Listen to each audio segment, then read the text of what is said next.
All right, everybody. We've had a little situation here at the Grumpy Engineered World headquarters.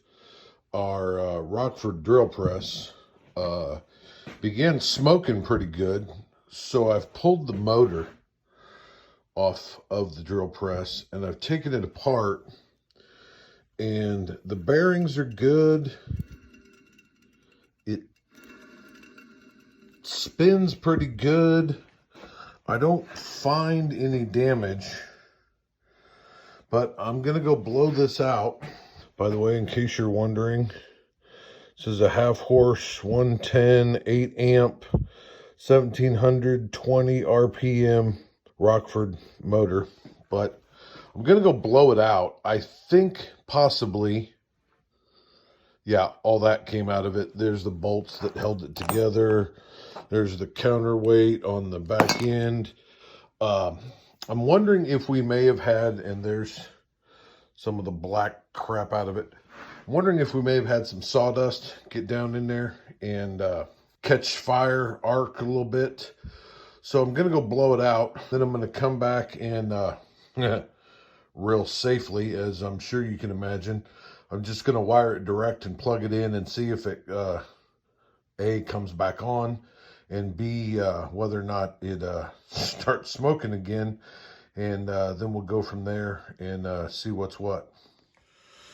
All right, so we knocked a considerable amount of dirt and grime out of the motor. So now let's temporarily wire this up. Let's see, that's the black one, so...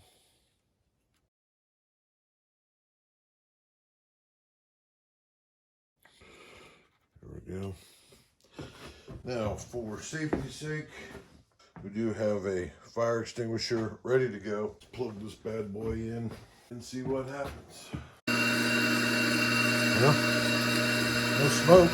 It is running, and it's just as loud as it was before it started smoking. Perhaps we were correct in sawdust and crap down in there. We're going to clean up this shaft a little bit. Put the pulley back on, we'll be all set. Here we go. Well, that's better. Somebody's going to ask, so I'm going to go ahead and throw this out there. The connectors you saw me use right there, which are removable, these are made by Deal Insure lever wire connectors. These things are fantastic. No, this is not a sponsored video, and I probably already should have mentioned, I am not a licensed electrician. Do not do what you just saw me do, which is wire this up and skip the ground wire. Don't ever do that. It's not cool, but it is what it is in my shop, but don't do that. Now, these little connectors, they have 2 and 3 port models. This is the 2 port. The little levers snap down and lock the wire in.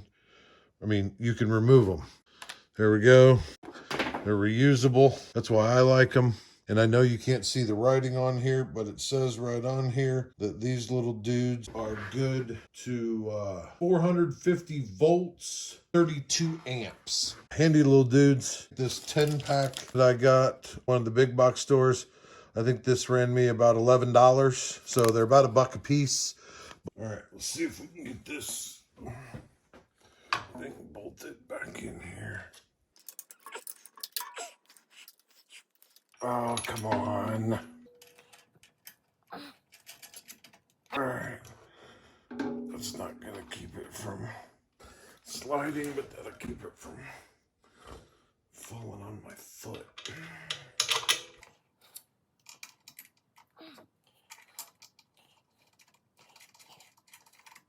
All right, there's enough bolts to keep it from falling on the floor.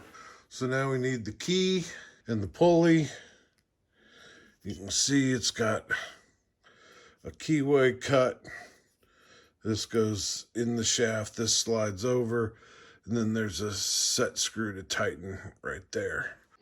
All right, so here's a close-up. The key wants to slide right out. It's gonna slide right out if I don't hold my finger right there, which I need it to stay in there. I think we are gonna have to give it a tap with a hammer. Let me readjust the camera so you can see that.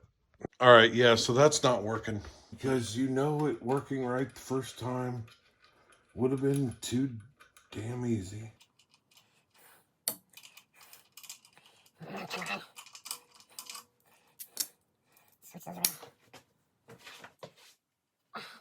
And now this slipped down and is too tight to move.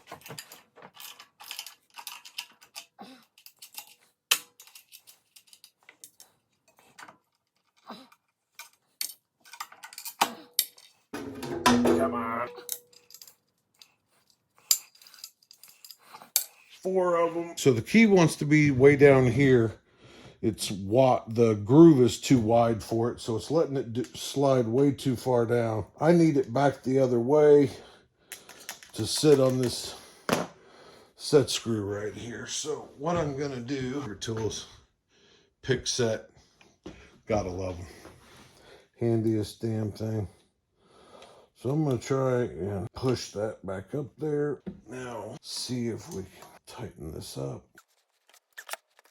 All right, looks like we got it. Doesn't look like it's going anywhere. Watch me reinstall it for the second flipping time today. Damn, this thing's heavy. There's 2. All right, we got enough bolts to keep it from falling on the floor at least. So let's work on that. Up you go. And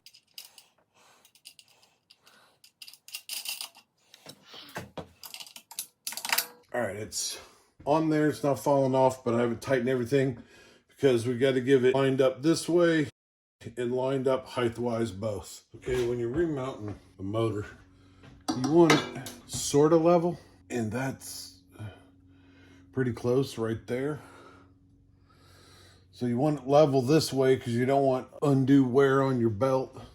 And then you want to get the motor this way. So I've got another level here that says we are off. And then level looks like we're pretty close. Doesn't have to be perfect. I mean, you don't want it grossly out of alignment because there'd be some undue wear and tear on your belt, which you don't need. Left to right, we're pretty good. So let's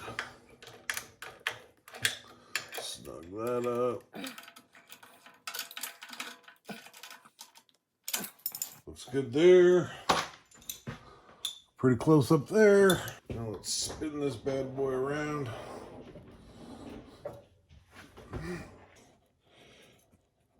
Let's get these fished in here.